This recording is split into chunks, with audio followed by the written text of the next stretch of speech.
Hi everyone, I'm Suzanne Lively. Thank you for joining me today. In this video, I'm going to share with you our latest homeschool update. I'm going to share with you what's happened since our previous update, but the primary focus in today's video is going to be on what we're doing in this current 6-week cycle. The update for our last 6-week cycle, and if you have an interest in seeing that, I'll link it above. I'm going to say though, we did everything that we talked about in that video for about half of the time. We quickly abandoned it halfway through and concentrated on a whole bunch of unit studies for Christmas. So I wondered when I made that video, but I was determined to kind of push through, and then Christmas went over and I was doing lots of videos on unit studies for Christmas, and it ended up taking the majority of our time, but we loved every minute of it. We did Christmas around the world, we did a Charles Dickens study, we did Christmas in New York, we did some Nutcracker studies, and we read a ton of Christmas books. And we had a great time, so I have no regrets on that. In terms of the curriculum that we didn't finish, and mostly I'm referring to the core curriculum studies that we were doing, I have set those aside, and I'm thinking we'll come back to them later in the school year or even next year. I'll keep you updated on that. How I decided what we wanted to focus on for this 6-week cycle ties into the visions that I have for our 2022 school year and the year for our family in general. And I'm going to talk more about that in a video next week where I'm doing a collaboration with other secular homeschoolers, and we're going to talk about our visions for 2022 and the last half of this school year. But there are 2 items on that list that do pertain to this video, and so I'm going to mention those. The first one is I am focusing this year on creating a whimsical life that's full of books, number 1. And what that will look like in terms of homeschooling is that we're doing more interest-led studies. For example, this month we're doing a study on penguins because that was what my daughter really wanted to do. And secondly, what also ties into that is I've decided to do 1 middle grade read aloud a month that is fantasy and whimsical or magical, that ties into one of the studies we're doing in that cycle. And I'll share what that book is later in this video for January. The second item I wanted to mention that's on that Vision for 2022 list is that I want to use more of the material we already own. If you've been around my channel for the last year, you have seen me haul many items, which we absolutely love, and I'm so grateful to have, but now it's time to start using more of those. And I have managed to use some of those materials that I've been dying to use since we picked them up in this 6-week cycle. The only other item I wanted to mention was I also decided during this 6-week cycle that I am going back to something we did last year, which is, and many of you in the homeschool space are familiar with this, we're doing the 4 days where we really get into our core schedule, and then on the 5th day, Friday, we're doing Fun Fridays. What that looks like is Monday to Thursday, we do our morning basket, then we do our core subjects, and then we do our loop schedule. And I am keeping our loop schedule very simple for this 6-week cycle. We're rotating between science and history. What we're doing for science during this cycle is the penguin study. As I mentioned, we're doing more interest-led, and that's what my daughter wanted to do, is the penguin study. And for our history, I've started the story of the world again. Really happy about that. We're rotating those, so basically they do 2 days a week for each. And then on Fridays, we're doing our Fun Friday. I'm just going to share with you some of the resources that I have used from our home that I always envisioned us having in our homeschool when I picked them up. Just a note before I dive in and show you all the wonderful resources that we're using. This video has ended up quite lengthy. I still wanted to put it all in one video though, so I'm going to put timestamps down below. First, this one is a continuation from our last cycle, and this is Poem of the Week. And we have been doing that. We've done it 2 Mondays in a row. We haven't been doing any activities from here, but I still have been making sure that we do read this every Monday, which I'm happy about. Last week, we added in classical music to enjoy day by day. And this is A Year of Wonder, and this is by Clemency Burton Hill. And if you've seen my hauls, you're familiar with this book. How this works is there is a writing every day for the day of the month. And it features one classical composer throughout history. And then at the end, you can play a piece of music for that. And there's a playlist that's already created for you on YouTube. And I started to use this in September and found myself a little frustrated. And part of the reason is the playlist begins in January. So if you're starting in November, they're not numbered in a way that makes it easy to find on that playlist. So you have to scroll through, and to do that in September was very onerous. So we started this again in January. That was the first thing we added into our schedule. And this is how we end our morning basket every day. We've also added in How to Teach Your Children Shakespeare by Ken Ludwig. And now, how this has worked, as I'm filming this video, we're in week 2 of the 6-week cycle. In the first week, I added in the Year of Wonder, and we kind of get used to that. Now, this week, the second week, about halfway through, I finally read it through. We've been doing this for a couple days now, this How to Teach Your Children Shakespeare. And again, I'm very happy about that. Now, another piece of curriculum that I purchased, I said I was determined to do this year, was the Exploring with Nature. I think the light's hitting off this. Anyway, Exploring with Nature, and then I also have the Winter Journal to go with that. Okay, I'm going to be brutally honest. I've been wanting to use this curriculum for a couple of years, keep saying I'm going to, and then it doesn't happen. So I've decided to compromise with myself, and it's actually working quite well. If you're not familiar with this curriculum, Exploring Nature with Children, how it works is there's a different topic every week. And I have to be honest, I think that was part of my hang up with this is I tend to go a little bit overboard with things and then have to pull myself back, which won't surprise you if you're watching my videos, but that is definitely something I do. The reason I mention that is every week there's a different topic. So I want to get all kinds of books for those topics. It's too much. Now, one of the things I've decided to do is I went through what's coming up in the next 6 weeks, and I chose 2 things that interest me. The rest don't really. One of them, for example, is on worms. And honestly, my daughter was totally into worms 2 years ago, had a worm farm and everything. She's way past that. She has no interest. So I chose the 2 subjects that I know interest me and her. So the first one is the moon cycle. And we started this last semester, and we were doing a phonology wheel and that sort of thing. That was the one thing we were doing for our nature study. But during that, and if you saw one of my videos, I think Come Laminate With Me videos, one of the things I worked on were a whole bunch of these little things that I had about the moon cycle. Anyhow, we haven't memorized those. I say we, I certainly haven't, but Vivian hasn't either. You know, for example, waning gibbous. So I'm going to take these and we're going to go through what I have on hand and just kind of finalize that for ourselves. That will not only take a day or 2. There was 2 other weeks that interested me between this month and next month, and they all had to do with trees. So the 3rd week in January is a winter tree study, and the 3rd week of February is about evergreens. I'm combining those weeks, and I'll certainly use the resources listed in those weekly studies. This is giving me the opportunity to use some gorgeous books that we have on hand that we haven't even had a chance or opportunity to look at about trees. So I am very excited about this. And I'm just going to quickly show you what those books are. Of course, The Nature Anatomy by Julia Rothman. Many of you are aware of these books. Oh, I have one on birds. I always have birds marked off. We're always looking at birds. That'll be the first one. Okay, I bought a couple of these Fun with Nature take-along guides. Absolutely love them. And there is one in here on trees, leaves, and bark. So we'll have a look at that. Now this is one specific to our area. And I will say this, if you're just beginning to buy field guides, definitely buy the ones that pertain to your area. I'm just saying that I bought a bunch that were very general, and the field guides are much more helpful if they're about the area that you live in, which seems kind of common sense now. Anyway, this really gets into detail, and this is a visual guide to 50+ species in Atlantic Canada. And the beautiful books that I can't wait to get into, I just can't believe we haven't read them yet. The first one is a DK book, The Magic and Mystery of Trees, written by Jen Green. Oh, stunning.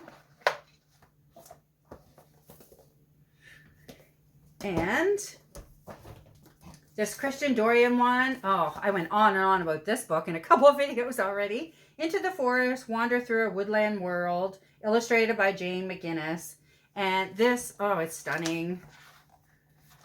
And she is an environmentalist and Christian, and she did create this, hoping to encourage kids to learn about conserving nature.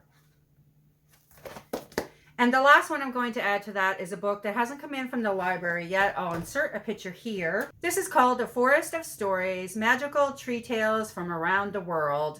And we've already had that library book out once, and it's gorgeous, and the stories are lovely.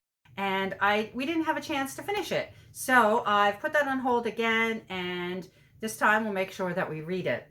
And speaking of gorgeous tales and books that we love, I did get one out for Moon Study, and honestly, I just took the opportunity to, yes, I saw this on an Instagram post and fell in love. And this is by Yoshi Yoshitani, and it's called Beneath the Moon, Fairy Tales, Myths, and Divine Stories from Around the World. This is for sure already on my wish list of books to buy this year.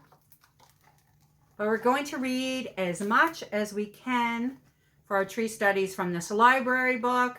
The last little item I want to mention that we're going to add into our 6-week cycle that I've spoken about since the beginning of the school year and haven't yet included it is this Art with Trista. We're going to start doing Art with Trista on our Fridays as part of our fun day. And these are really supposed to be quite quick to do, so it'll be easy to add those in. And I really want to make this start to feel like a regular part of our Fridays. So the first week, for example, one of the things we added back in was our poetry tea time. And we both fell in love with that. And we had cookies left over from Christmas, so it worked perfect anyway. And I'm looking forward to doing more poetry tea time on Friday. And we have a big study coming up in February for Black History Month.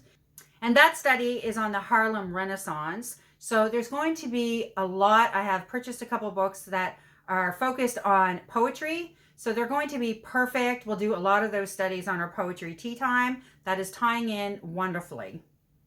Now I'm going to share with you the resources we're using for our penguin study. And I really want to give a shout out to Dire Times Penguin Study. So this is Penguins Around the World. And I am absolutely in love with this. I just want to show you all of the gorgeous artwork in here. So here's all the 17 penguins that we're learning about. So this is Penguins of the World Field Guide, the 17 penguins. Apparently 17 versus 18 species of penguins is a debatable thing in the scientific community. Who knew? I didn't even know there were 17. Yeah, I'm just giving you an example of the artwork that's involved here. Absolutely stunning. Definitely put the link for this down below. Now, yeah, and there's all the penguins. There's a page to color. But what I really love about this curriculum, I'm going to show you now. By the way, these photo boxes are fantastic if you want to keep everything in one place. Now, you cut out all those penguins I showed you. You cut them all out, and as your child learns, again, this is laminated, so hopefully it's not reflecting too much. But as your child learns where the penguins are from, they get to put them on the map. And I think that is so cool. And what I really love are these cards. And I'm going to put these right up to the camera, so hopefully. So those cards are there for every penguin. And so their size, their weight, lifespan, diet, classification, specific locations, and you can see all the locations down the bottom. And if I flip through, you can see that's the case with all of them. Anyway, thank you so much. I think this is an amazing piece of curriculum. You should know, though, if you buy this, she gives you all the information that you need to know on each of these cards for the penguins. But if you want more detail than that, it's up to you to find the books, which I am totally fine with. And yeah, so in the back, she gives you a page so you can write down all your penguin book list. And she does the same thing for movies. And I also, yeah, so you write the movie and then you can draw pictures of it. The kids can if they want. But I'll take this opportunity to say, if your kids like penguins, definitely check out Penguin Town on Netflix. Our whole family has watched it and absolutely loved it. Yeah, it's better than some of the dramas that are on TV right now. Check it out. Penguin Town on Netflix. The other piece of curriculum that I plan on using for this penguin study, which is more about language arts than it is about science, is A Quiver of Arrows, Mr. Poppins Penguins. So this is a Brave Writer piece of curriculum, and I have to tell you, I've been struggling to use that this year, even though my intentions were to do so. I think I might do a video on that. If that interests you, using the Brave Writer curriculum that I have, please let me know in the comments below, and I will do that for both of us. So as you saw, Mr. Popper's Penguins is the book that you're going to read for that Brave Writer, and I'm not sure if this is considered a chapter book or a middle grade book. Oh, pictures. Anyway, we'll be reading that, and then we'll watch the movie, which is always fun. When I said we were going to read a whimsical, magical book that ties into one of our studies, and it's the Penguin Study. And for that, I chose The Polar Bear Explorers Club by Alex Bell. And there are illustrations throughout the book. This is definitely considered a middle grade. So I read this to my daughter, and we're in week 2, and we've already finished this book. I highly recommend this. We finished this, and my daughter immediately ran upstairs to grab the second book out of our library because we both absolutely loved it. I will say I think it's one of my favorite fantasy middle grades. So we're definitely starting off this year with a bang. By the time we do our update in February, we'll definitely have read the second one of these. I know that there is a third one for this book as well, so lots of fun reading this year. Yeah, here's the second one. This one is The Polar Bear Explorers Club, The Forbidden Expedition. We're also finally going to sit down and look at this. This is a fun coffee table book, The World's Favorite Seabird in its Natural Habitat, and it's chock full of photos. So really, I think this is one to really enjoy. Just sit down and enjoy on a Sunday afternoon or something, or on a fun Friday. We also had this 100 Facts, Polar Bear Land, so we'll get to read that. And we never actually read this Magic Treehouse book. This is Eve of the Emperor Penguin. Took the opportunity to read that. We've already started. Now, I'm going to show you both these books, but I will say I think you only need to buy one of them. This is a bit of an overkill. But I had this one, this Who HQ Where's Antarctica? And then because we were reading the Magic Treehouse book, I decided to grab their Fact Tracker, Penguins, and Antarctica. But again, I think you only need one. We did get books out of the library, and we actually haven't looked at them other than one of the fun picture books. So I don't know which one would be best. If you want me to kind of note that in the update that I do in February, let me know. So this is a Smithsonian Penguins book. A Scholastic Discover More Penguins book. And another Scholastic Penguins. And this was a kids penguins book that I got because my daughter would give her great reading practice. And this is a level 2 reading level. So I thought that would be great for practice. But if your library is anything like ours, they had like hundreds of recommended books for kids for penguins. So these are the ones that I did get from the library, and it's more than enough. And this is one that's just so cute. Definitely get this out if your library has it. It's called Could a Penguin Ride a Bike and Other Questions. Hilarious scenes bring Hilarious scenes bring penguin facts to life. Now I'm going to share with you what's in our morning basket for the 6-week cycle. And some of these books will stay the same each cycle, and other ones will rotate out and new ones will come in. I think what I'm going to do for the updates is I'll tell you any changes, any books that we finished and new ones that we added during each update, but I won't keep telling you the books that will not change. For example, one of the books that we do each day is this poetry book, Sing a Song of Seasons, a nature poem for each day of the year. This is one that we read every day. And just so you know, we do our morning basket for an hour each day. Now, at the beginning of the year, it was going to an hour and a half because some of these resources and books we absolutely love and we want to read more. And we started going to an hour and a half. But what ends up happening, and this happened last year as well, is when we go past the hour mark, it's great in the moment, but later on when we have to do other studies, we've had enough. So I've actually been setting a timer for 1 hour, and there's certain books that I read every day, and other ones we just rotate either by what we're feeling or just kind of how it works out that day, so that by the end of the 6-week cycle, everything will definitely be finished unless they're daily reads like the nature poem I just mentioned. Okay, the second one that we've added from Vivian got this for Christmas. This is a Harry Potter, A Magical Year. And this is a daily read, and this is illustrated by Jim Kay. Anyway, we're absolutely loving this, and this adds to the whole theme for 2022 of being a magical and whimsical year. Now we're doing another read through of the Burgess Bird Book for Children by Thornton W. Burgess. And along with that, we have in our bird books, this one is absolutely gorgeous. I love it. When I asked Vivian what she wanted to study this term in terms of interest led, one of the things she mentioned is she wanted to do mythology again, Greek mythology. So we are doing this DK Greek mythology book. The artwork is, again, stunning. To show you one, which I'm... On the Fun Friday of our first week, we did a science experiment from Generation Genius, and it was about water. And I pulled this out because we hadn't actually done this. And this is the DK Water Cycles book. So Vivian thought it was a great idea to add this to the basket. And I would say we're doing this about every second day. Now, one of the Who HQ books we're reading is What Were the Roaring Twenties? And this is actually almost finished. I chose this because when we did Christmas in New York, we reread the Magic Treehouse book, Blizzard of New Moon. And that takes place in New York during the Depression. So I thought that was a good way, and we've introduced the topic of timelines. So we're talking a lot about timelines because for Black History Month, we're also doing the Harlem Renaissance. So I thought this was a great one to finish off and to tie kind of everything together.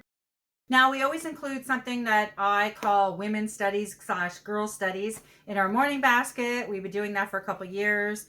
And I showed a few of these Who HQ books to Vivian. And for this cycle, she chose Who is Dolly Parton?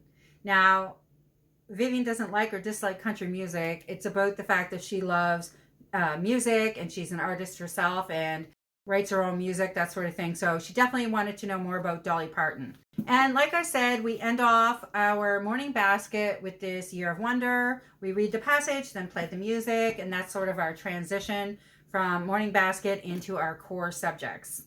The other thing we added in the second week, and it has been working for the 1 hour time limit as well, because I'm really sticking to limiting what I read out of each book, which is fine because we get a little bit of everything, which I love, is we did add in some of our middle grade read. So this one we just finished.